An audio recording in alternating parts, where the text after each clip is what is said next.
एक लॉयर एक औरत को मर्डर के चार्जेस से प्रोटेक्ट कर रहा है। इस मर्डर मिस्ट्री में कुछ ऐसी सिचुएशन आती है जिससे सब कुछ वो डाउट करता है। हेलो फ्रेंड्स, आज की हमारी movie body of evidence in 1993 की एक मर्डर मिस्ट्री मूवी है। इस मूवी में इसके अलग अलग टर्न्स हमें लास्ट तक हुक्ड रखते हैं। वीडियो स्टार्ट करने से पहले मैं आप सबसे रिक्वेस्ट करना चाहता हूँ, अगर आपको वीडियो पसंद आता है तो प्लीज़ लाइक और कमेंट ज़रूर कर दीजिएगा, इससे चैनल को सपोर्ट मिलता है। अब बिना किसी देरी के वीडियो स्टार्ट करते हैं। मूवी स्टार्ट होती है और रात में एक आदमी मरकर पड़ा हुआ है, ये हम देख सकते हैं। वो उसकी खुद की इंटीमेट होने की टेप देख रहा था। सुबह होने पर ये मर्डर रिपोर्ट होता है। सब पुलिस वगैरह वह इन्वेस्टिगेशन करने के लिए पहुंचते हैं। थोड़ी देर में कोर्ट का अपॉइंटेड लॉयर भी वहां आता है। इसे फिर डॉक्टर से पता चलता है कि डेथ का रीजन हार्ट अटैक था। क्राइम सीन एक बेडरूम है। बेड को कफ किया गया था, इसके निशान वहां है। जिसका मर्डर हुआ है उसका नाम है एंड्रू मार्श। कल रात उसकी डेट थी। उसकी डेट के साथ उसने टेप बनाई थी। बेड पर ये टेप वो देख रहा था, तभी उसका मर्डर हो चुका था। एंड्रू किसको डेट कर रहा था, इसकी इंफॉर्मेशन एंड्रू की सेक्रेटरी को होती है। सेक्रेटरी का नाम जोएना है। जोएना यहाँ आती है और कहती है कि एंड्रू की गर्लफ्रेंड ने उसे मार डाला। अब इस गर्लफ्रेंड का नाम रिबेका है। एंड्रू का फ्यूनरल जब चलता है तो वहाँ रिबेका भी है। सब लोग उसे ही दोषी मानते हैं, उसे घिनौनी नजरों से देखते हैं, क्योंकि एंड्रू और रिबेका में एक बड़ा सा एज डिफरेंस था। सब लोगों को लगता है कि सिर्फ एंड्रू के पैसों के लिए ही वो उसके साथ थी। इसी फ्यूनरल पे ही रिबेका को मिलने के लिए एक लॉयर आता है। इस लॉयर का नाम फ्रैंक है। फ्रैंक उसे कहता है कि शायद पुलिस तुम्हें चार्ज कर सकते हैं। रिबेका बोलती है कि मैंने उसका मर्डर नहीं किया था। जो भी लोग समझते हैं ये सब गलत है। उसकी एज कभी भी मेरे लिए प्रॉब्लम नहीं था। मैं उससे प्यार करती थी, मैं उसे क्यों मारूंगी। अब फ्रैंक रिबेका का लॉयर बन जाता है। रात में फ्रैंक अपनी फैमिली के साथ डिनर कर रहा था। उसकी वाइफ को भी यही लगता है कि रिबेका एंड्रू के साथ सिर्फ उसके पैसों के लिए थी।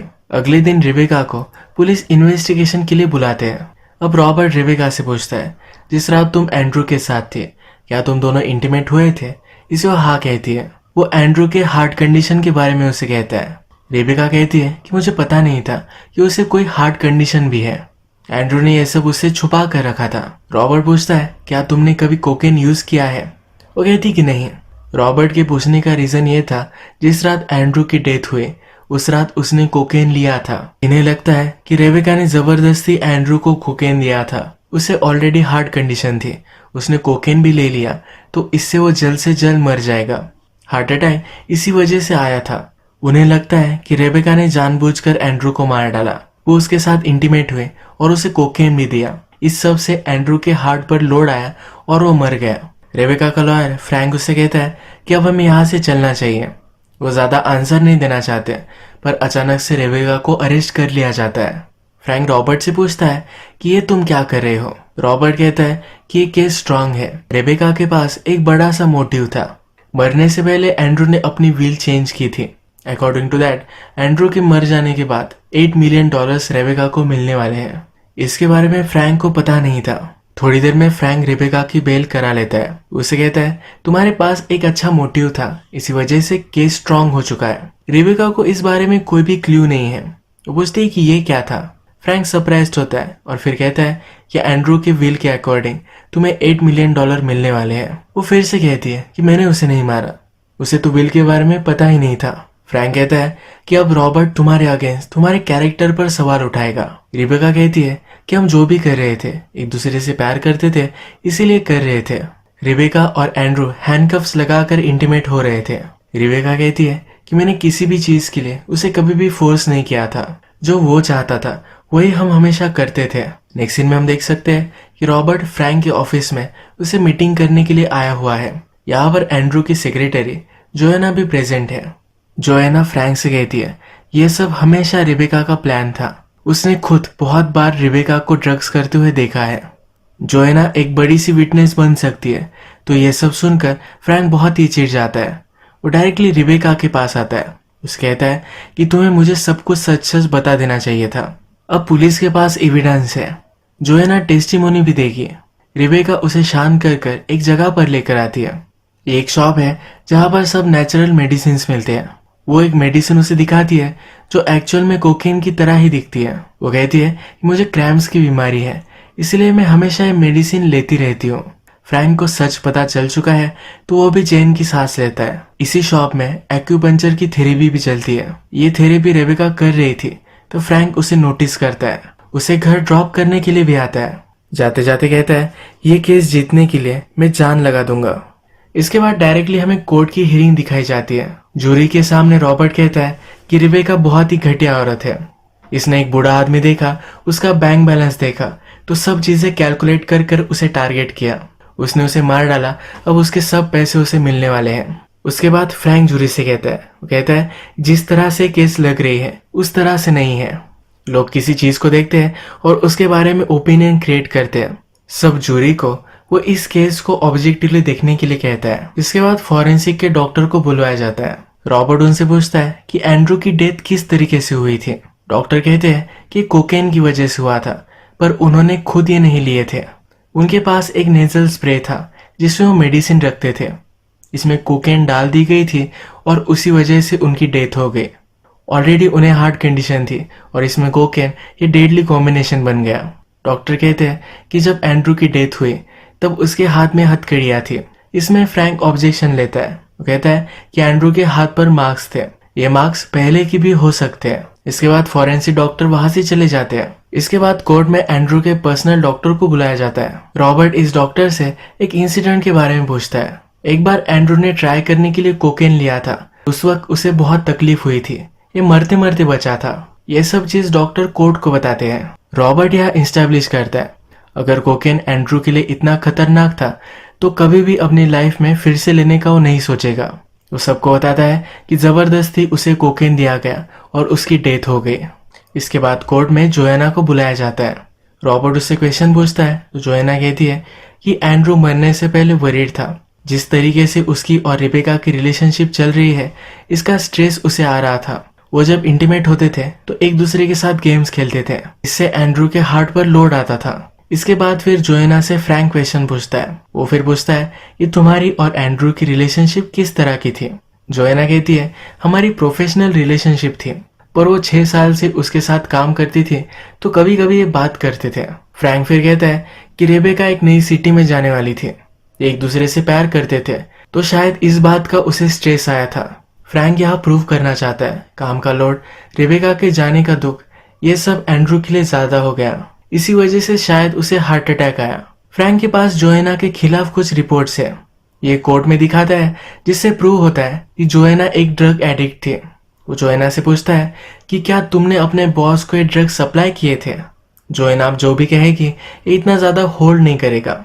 रेबेका के खिलाफ अब ज्यादा कुछ वो नहीं बोल सकती। आज की हियरिंग बहुत ही अच्छी गई। रेबेका और फ्रैंक फिर सेलिब्रेट करने के लिए आते हैं। फ्रैंक रेबेका से पूछता है कि जब तुम पहली बार एंड्रू से मिली थी तो तुम्हें वो अच्छा कैसे लगा था। रेबेका कहती है कि मैं पूरे रूम को देखती हूँ, वहां मुझे जो अच्छा लगता है उसे मैं चूज कर लेती हूँ।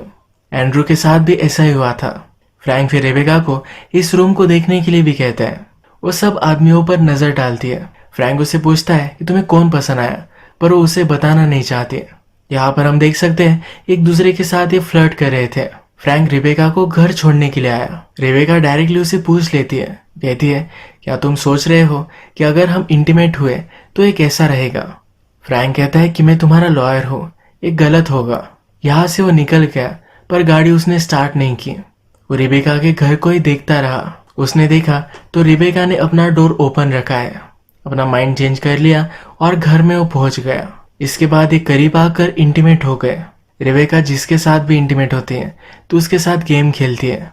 इसी तरीके से वो फ्रैंक के साथ भी खेलती है। इस वजह से फ्रैंक के बॉडी पर पूरे मार्क्स आ गए थे। ये वो अगले दिन शावर लेते हुए नोटिस करता है। उसकी वाइफ भी आसपास थी तो ये देखकर वो डर गया। अपने आप को उसने कवर कर लिया। इसके बाद फिर से हमें कोर्ट दिखाया जाता है। इसमें रॉबर्ट एंड्रू के डॉक्टर से ही अब बात कर रहा है। उसे पूछता है कि रेबेका और एंड्रू ये दोनों तुम्हारे पेशेंट हैं, या कभी रेबेका ने एंड्रू के बारे में तुमसे पूछा था।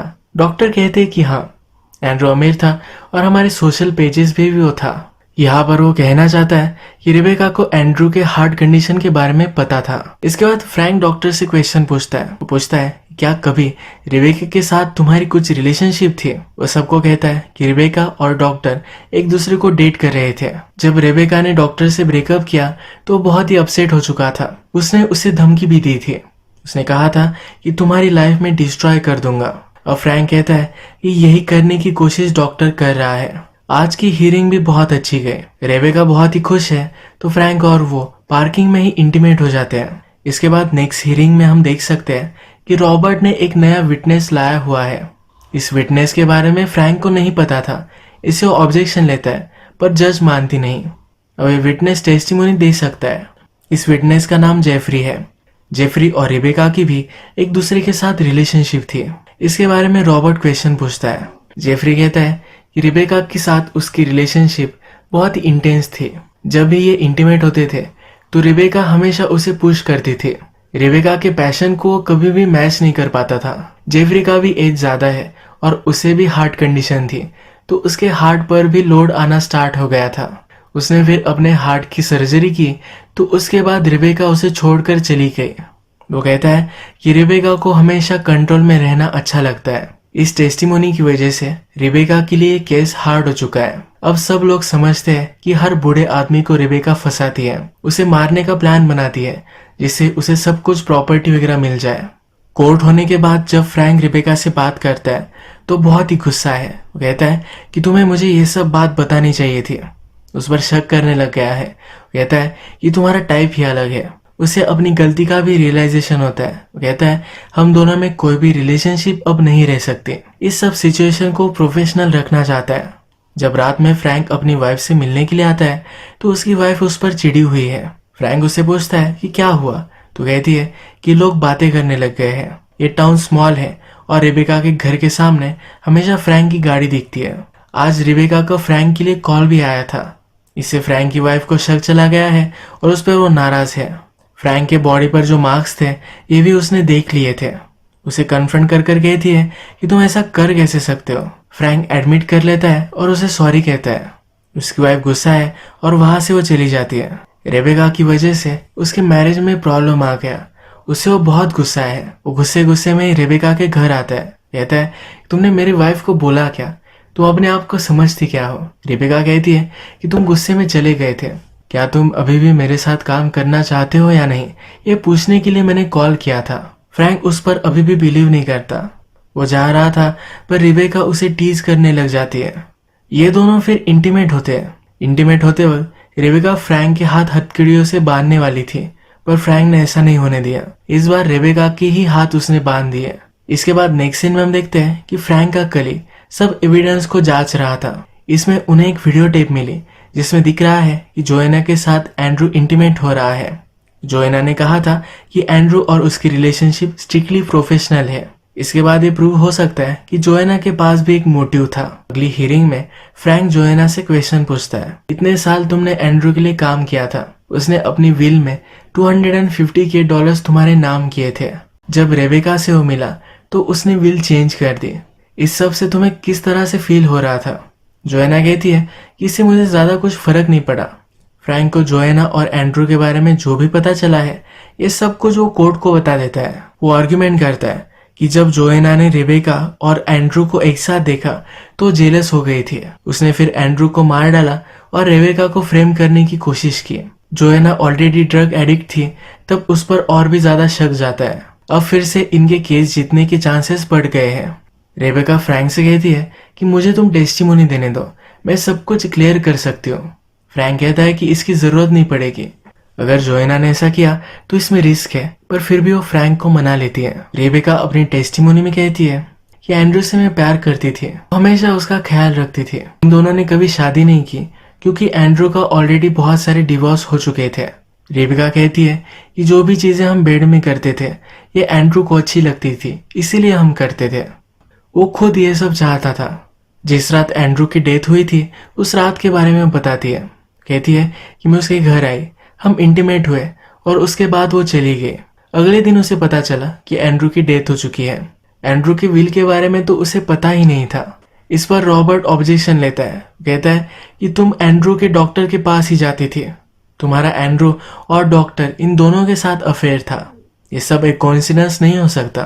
रेबेका बोलती है कि एक छोटा सा टाउन है, अगर मैंने रिलेशन लगाना स्टार्ट किया तो शायद मैं तुमसे भी रिलेटेड हो सकती हूँ। रॉबर्ट कहता है कि तुम हमेशा ओल्ड और रिच लोगों को डेट करती हो, इन सबको हार्ट कंडीशन होती है।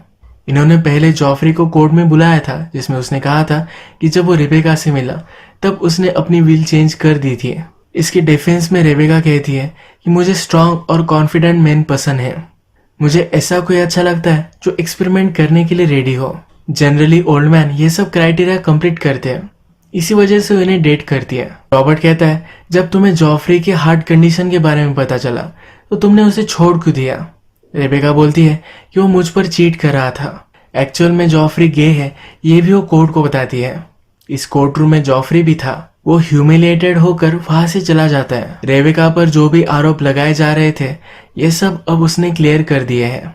जूरी फिर डिसीजन लेती है, रेबेका इनोसेंट है। केस जीतने के बाद रेबेका बहुत खुश है, अब ये केस खत्म हो चुकी है। तो रेबेका फ्रैंक के पास आती है, कहती है तुमने बहुत अच्छा काम किया, तुमने तो मुझे भी बिलीव करवा दिया कि मैं मर्डरर नहीं हूँ।